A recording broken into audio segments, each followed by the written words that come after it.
कोई विकल्प नहीं है। तो आपको गौतम बुद्ध के जीवन की यह कहानी एक बार अवश्य सुननी चाहिए। तो चलिए कहानी को शुरू करते हैं। एक दिन गौतम बुद्ध श्रावस्ती के एक गांव में भिक्षाटन के लिए पहुंचते हैं। जब गांव में प्रवेश करते हैं तो देखते हैं कि पूरे गांव में सन्नाटा छाया हुआ है। दूर दूर तक कोई भी व्यक्ति नजर नहीं आता। बुद्ध उस गांव के पहले द्वार पर जाते हैं और कहते हैं कि भिक्षाम देहि, परंतु भीतर से बाहर कोई नहीं आता। बुद्ध दूसरे द्वार पर जाते हैं परंतु कोई दरवाजा नहीं खोलता। तीसरे द्वार पर जाते हैं परंतु उस द्वार से भी कोई व्यक्ति बाहर नहीं आता। फिर अचानक से एक दरवाजा खुलता है जिसमें से एक व्यक्ति बाहर निकलता है।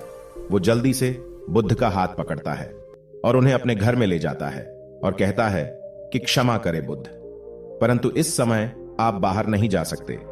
उंगलीमाल को श्रावस्ती की सीमा पर देखा गया है। सभी गांव वाले डर के मारे अपने अपने घरों की खिड़कियां और दरवाजे बंद करके बैठे हुए हैं। बुद्ध उस व्यक्ति से पूछते हैं कि कौन है ये उंगलीमाल और उससे इतना भय क्यों है। वह व्यक्ति कहता है कि उंगलीमाल एक राक्षस है। उसे जो भी मनुष्य मिलता है, बच्चा, वृद्ध, स्त्री, पुरुष, यहां तक कि सन्यासी भी, वो किसी को भी नहीं छोड़ता। बुद्ध उनसे पूछते हैं कि वो धन के लालच में ये सब करता है क्या। वो व्यक्ति कहता है कि नहीं, उसे धन का कोई लालच नहीं है।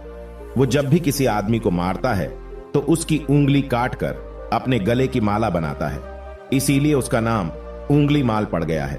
और यह भी सुना है कि जब उसके गले की माला में 100 उंगलियां पूरी हो जाएगी तो उसकी विनाशक शक्तियां और भी ज्यादा बढ़ जाएगी। बुद्ध कहते हैं, आभार हो आपका जो आपने मुझे उसके बारे में बताया। फिर वो व्यक्ति बुद्ध से कहता है कि कृपा कर आप बाहर न जाइए, क्योंकि वो आप पर भी वार कर सकता है। बुद्ध कहते हैं, भय से अपनी राह छोड़ दूं, ऐसा मैंने कभी नहीं किया। मुझे भिक्षा मांगता देख जन जन के हृदय में उंगलीमाल का भय कम होगा। फिर वो व्यक्ति कहता है, नहीं बुद्ध, आप मत जाइए, वो बहुत ही ज्यादा खतरनाक है। बुद्ध कहते हैं कि वो खतरनाक नहीं बल्कि वो दुखी है और मुझे उसके पास जाना होगा क्योंकि उसे मेरी आवश्यकता है। इतना कहते हुए बुद्ध उस व्यक्ति के पास से चले जाते हैं। कुछ दूर चलने के बाद बुद्ध वन में प्रवेश करते हैं। वन में चारों ओर एक सन्नाटा छाया होता है। दूर दूर तक न तो कोई मनुष्य न कोई पशु पक्षी दिख रहा होता है, परंतु गौतम बुद्ध अपने मार्ग में आगे बढ़ते रहते हैं। अचानक बुद्ध के सामने उंगलीमाल आकर खड़ा हो जाता है। उसका रूप इतना डरावना है कि कोई भी व्यक्ति उसे देखकर ही भयभीत हो जाए। उसके गले में उंगलियों की माला होती है। चेहरा और हाथ रक्त से सने होते हैं और शरीर बलशाली होता है।